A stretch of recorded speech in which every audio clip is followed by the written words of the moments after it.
Bien, ya tenemos a nuestro primer invitado, el asambleísta electo Héctor Rodríguez. Vamos a tratar de un poco que se acomode bien él, la señal para conversar con él sobre, ya sabemos, el Tribunal Contencioso Electoral, ¿no?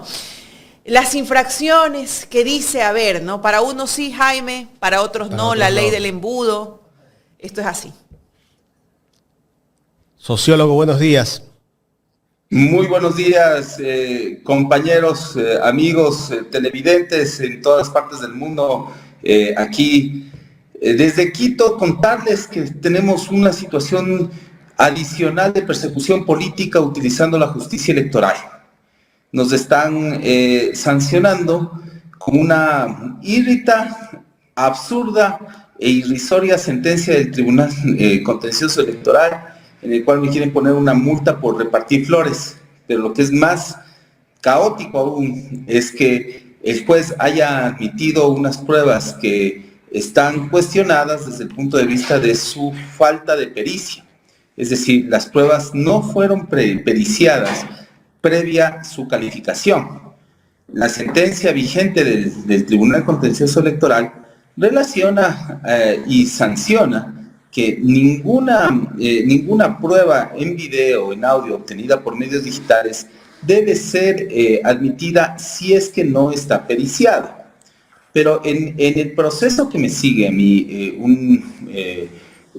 un acólito del señor Guarderas, realmente es de extrañar cómo no se logra periciar la prueba, no se logra hacer que las pruebas sean válidas, y sin embargo el juez le da paso y me sanciona de manera discrecional con 11 salarios básicos unificados, de una manera total y absolutamente ilegal, y pretenden con eso amedrentarnos o hacer que la justicia falle en contra de la revolución ciudadana para incluso pretender quitar en su momento un curul que legítimamente se obtuvo con el favor de los votos de los ciudadanos del norte y del centro de Quito. Lo cual deja mucho que desear en este momento de una segunda vuelta electoral en la cual los resultados favorecen a la revolución ciudadana y que necesitan realmente una transparencia y una justicia electoral que sea imparcial, oportuna y total y absolutamente apegada a derecho.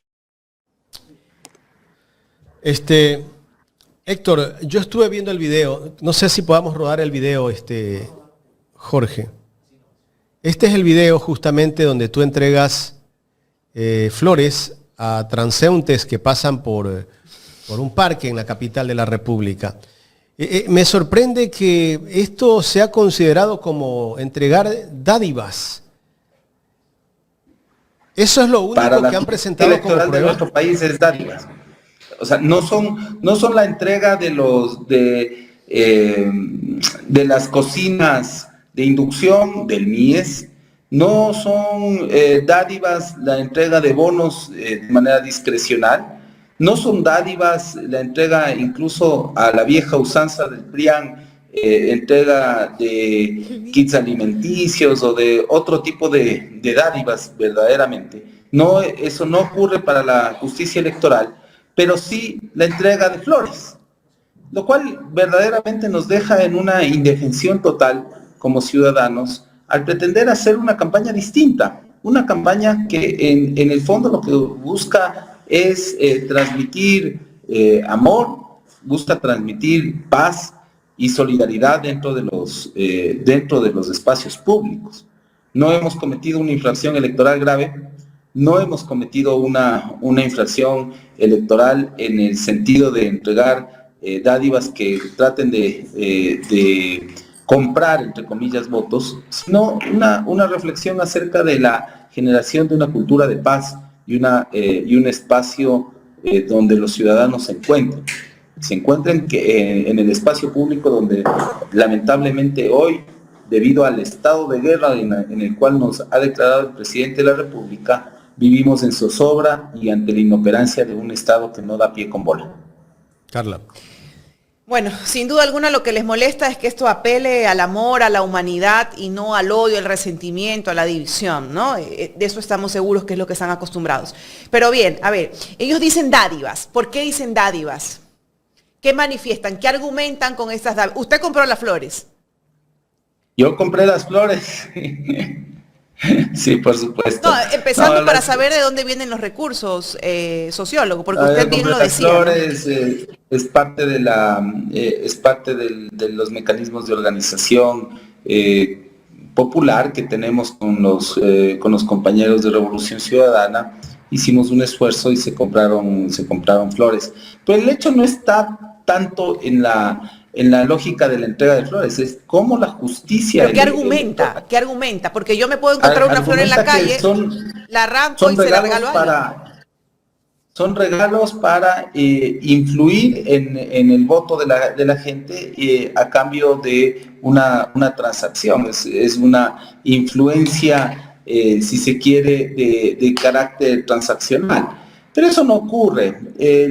Podemos entregar esferos, vasos, podemos entregar libros y lamentablemente a la justicia electoral la entrega de flores a este juez en específico se le ocurre catalogarlo como dádivas, lo cual es a todas luces una persecución a la Revolución Ciudadana de manera abierta, ¿no?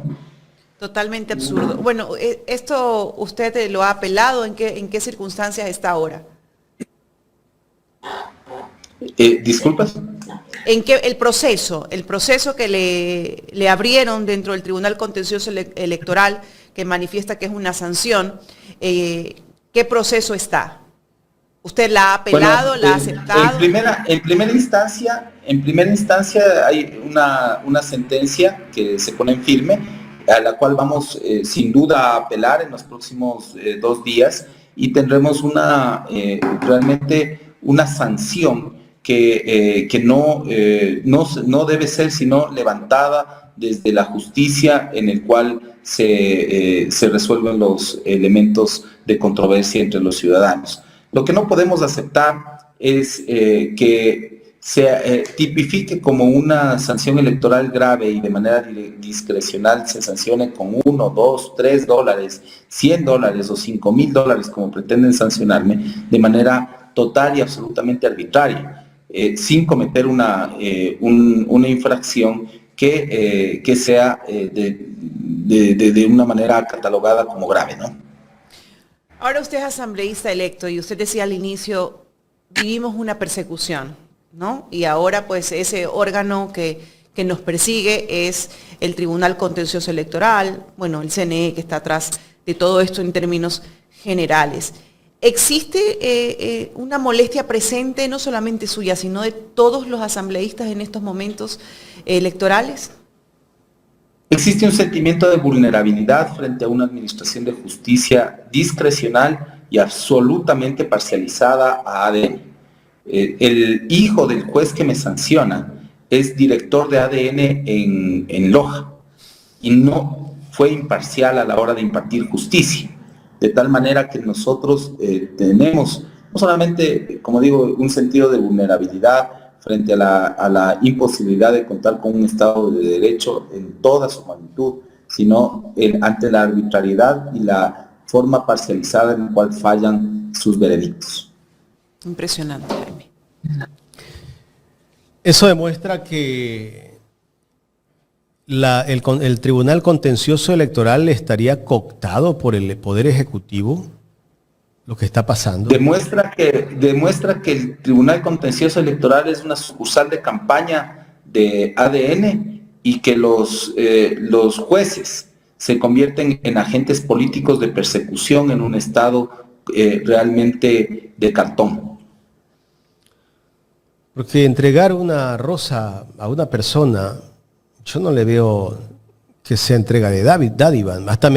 Es una campaña simpática. O sea, yo creo que a la gente hasta le gustó el video. O sea, no hay por dónde. Hay otras cosas que sí se han visto, que aquí en este país últimamente los asambleístas del gobierno salen a entregar cocinas de inducción que son compradas por el propio Estado.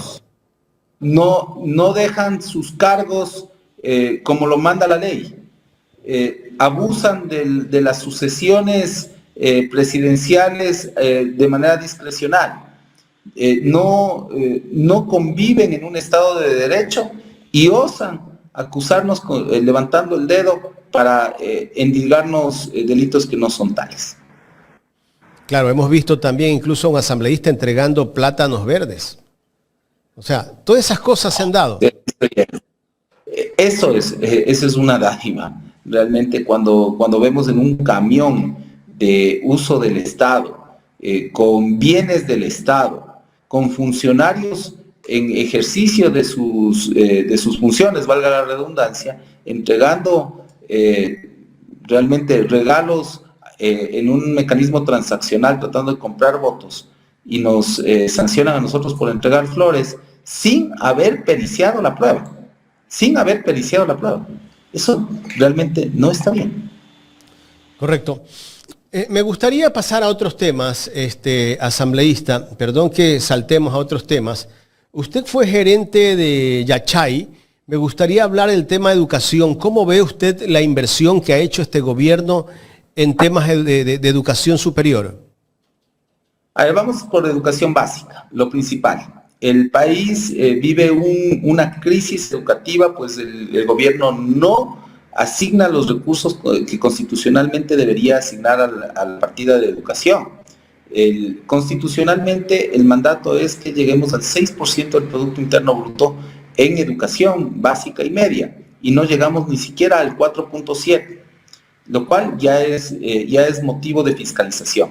En segundo lugar, tenemos un déficit en la educación superior de cupos, y el presidente de la República, presidente candidato, osa mentirle de manera descarada al pueblo ecuatoriano al decir que va a propiciar una admisión universal a los jóvenes bachilleres hacia el estudio en universidades, lo cual es imposible, pues ni siquiera llega al 2% del Producto Interno Bruto la inversión en educación superior de manera anual.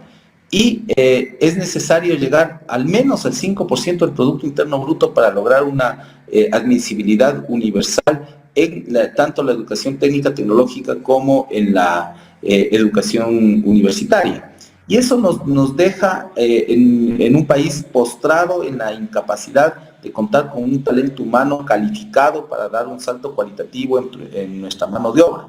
Y a eso se suma la imposibilidad de contar una conexión entre el sistema de educación básica, media y superior con el aparato productivo. Es decir, no se están hablando de manera franca y no están coordinando el aparato productivo con el sistema de educación superior. Y eso es gravísimo, puesto que 9 de cada 10 jóvenes entre los 18 y los 28 años no tienen un trabajo estable, no tienen un trabajo digno, no tienen un sueldo ni una estabilidad laboral, no tienen afiliación al Seguro Social. Al salir de las universidades se encuentran con la desazón de que no hay trabajo, y eso produce migración, delincuencia y ruptura de nuestro tejido social.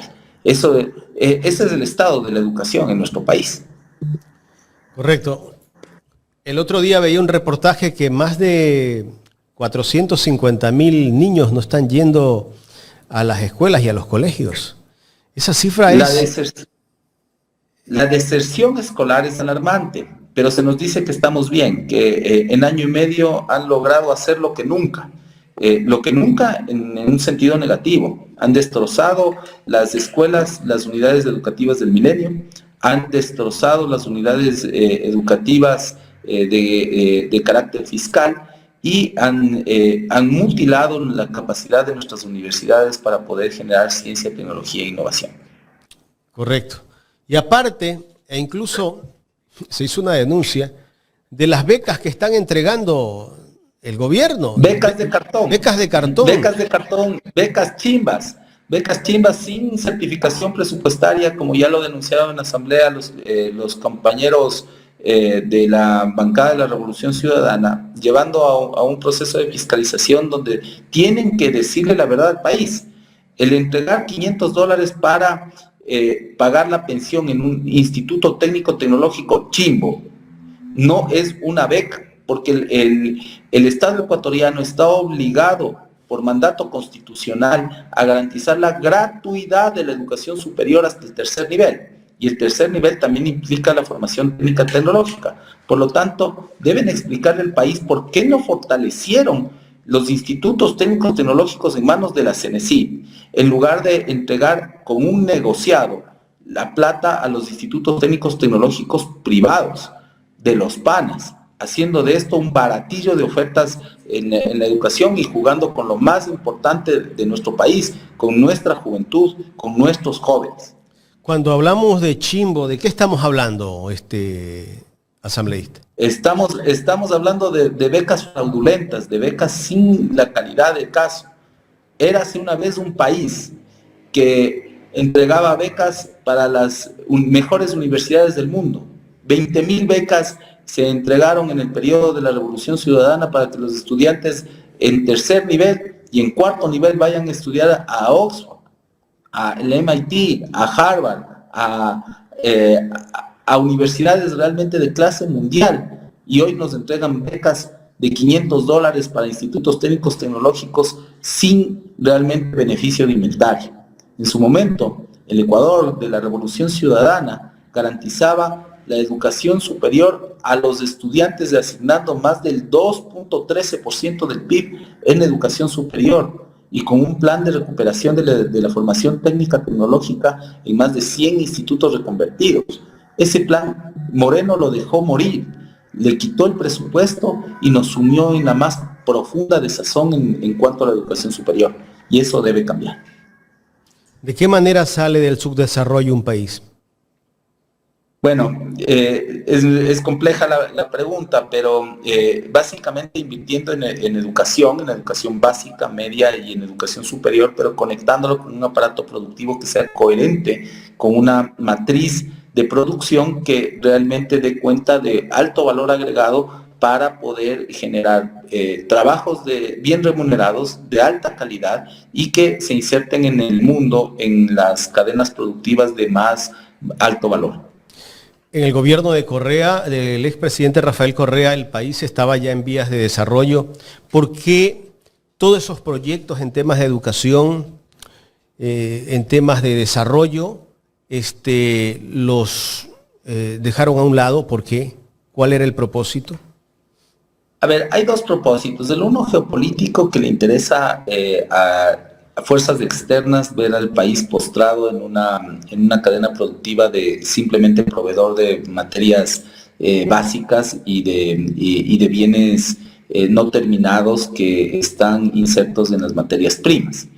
El otro factor es uno de interés de una burguesía criolla que no es capaz de invertir y de generar cadenas productivas realmente de alto valor para poder ser competitiva a nivel internacional. No salen de su zona de confort y se insertan únicamente explotando al talento humano existente, otorgándole la mayor rentabilidad posible en el corto plazo. Eso es una visión miope, porque realmente se priva al país de mirar más allá, de agregar mayor valor en su economía y de generar puestos de trabajo con mucha mayor calidad y con mayores beneficios en el largo plazo. Y también rendimientos, como no, al inversionista. Pero nuestras élites son ociosas, cómodas y rentistas. Asambleísta, usted conoce muy bien el tema de la educación superior, fue gerente de Yachay. De hecho, veía como una estudiante de Yachay, yo creo que usted lo ha de haber visto, ¿no? Ha triunfado internacionalmente y está siendo reconocida por un proyecto de investigación. Universidades... Un microcorazón ya con biomecánica insertado de manera exitosa en ensayos clínicos de carácter ya humanos, ¿no? Eso es un logro enorme para la ciencia. Eso es un logro enorme para la ciencia y un orgullo para el Ecuador. Lástima que no se lo replique como debería de ser, porque tenemos que sentirnos orgullosos que parte de su formación estuvo ahí, ¿no? En este proyecto en su momento de la Revolución Ciudadana. ¿Cómo llegar nuevamente a esos proyectos? ¿Es posible en el gobierno de Luisa González volver a retomar proyectos como estos? Necesitamos un gobierno de cambio, necesitamos un gobierno que primero le dé paz al Ecuador. Y creo que la mayor de las deficiencias que tenemos ahora es la falta de paz. Tenemos que generar trabajo y orden institucional. Y eso implica un gran esfuerzo desde lo institucional, desde la sociedad civil y por supuesto desde el tejido empresarial. Para lograr dar un paso significativo hacia una matriz productiva distinta, necesitamos juntar varias piezas que hoy están desacopladas. Por ejemplo, la inversión que decía en educación superior, inversión en ciencia, tecnología e innovación, inversión de parte de las empresas en estos proyectos y una fuerte convicción del Estado para sostener proyectos como un parque tecnológico de carácter nacional que le brinde las facilidades al sistema en conjunto para poder surgir. Y esto se logra con un proyecto de país, no con improvisaciones ni con abusos del clientelismo que nos ha demostrado Daniel Noboa en todo su periodo de gobierno.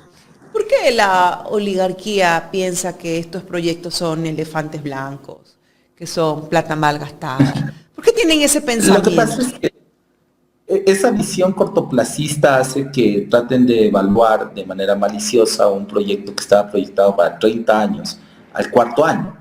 Y es como que queremos tener un proyecto de vida hasta que logre graduarse un profesor de PhD y que tenga experiencia en investigación, al menos unos 2 o 3 años, y lo estamos evaluando con esa expectativa cuando recién empezaba el prekinder. Entonces, esa falta de visión y de capacidades institucionales para sostener un proyecto de país realmente le cobraron caro a un proyecto como Yacha. Pero no solamente sufre el país, sino que sufre el funcionario que propuso o el gestor de ese proyecto, sino que sufren los ciudadanos de este país que no encuentran alternativas viables para proyectos de vida que realmente marquen la diferencia. Y tienen que emigrar, tienen que salir del país para buscar alternativas viables y que le den una certeza en el largo plazo. Pero no todo está perdido. Hay muy buenos esfuerzos en el país, en universidades, en escuelas politécnicas, que realmente se rehúsan a pensar que el Ecuador es esa hacienda bananera que nos propone Danielito. Sociólogo, una pregunta que tengo aquí, usted que conoce de educación, me dice, pregúntele al sociólogo si el problema son los cupos en las universidades o la falta de presupuesto. Es un problema integral. O sea, el problema no es los cupos, o sea, el problema es que no hay suficiente talento humano, no hay la infraestructura ni tampoco el equipamiento para recibir a tanta gente. O sea, si nosotros queremos, como dicen, hacer una analogía muy coloquial, no hay cama para tanta gente, hay que comprar más camas, colchones y sábanas.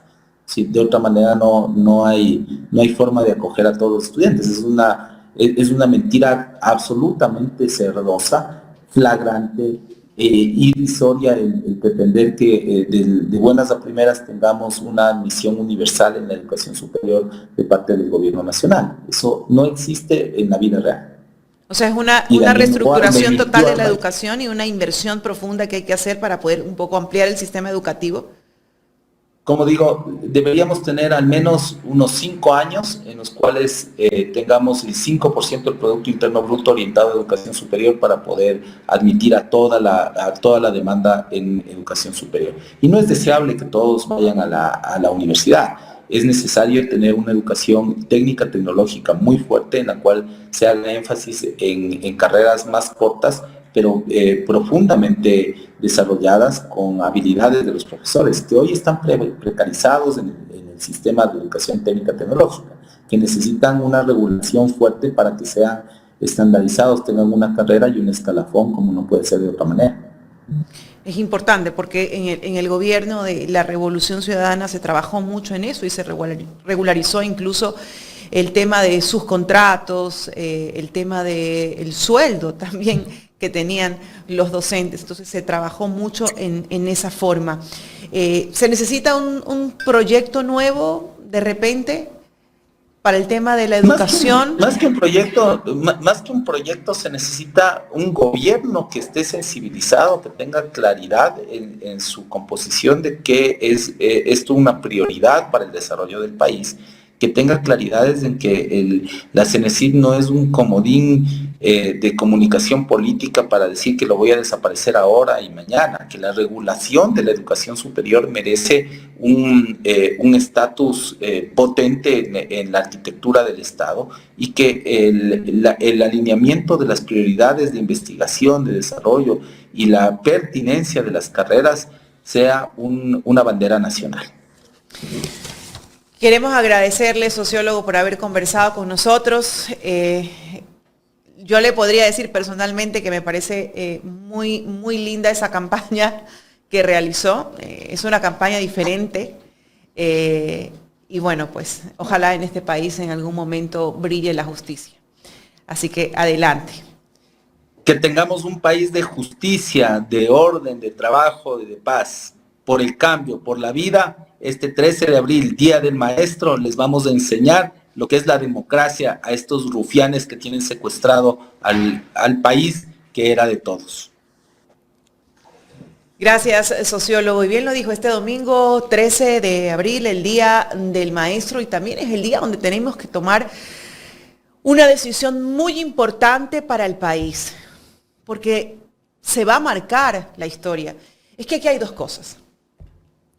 O definitivamente escogemos a la oligarquía, a esa derecha opresora, representada por el hijo de uno de los hombres más ricos del Ecuador, por no decir el más rico del Ecuador, o escogemos a la primera mujer presidenta elegida por votación popular, con una visión progresista de igualdad, de derechos sociales.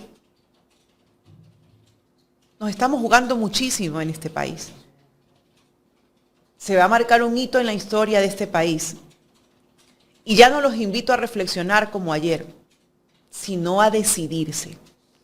A decidir realmente cuál es el futuro que quieren para sus hijos, para sus nietos.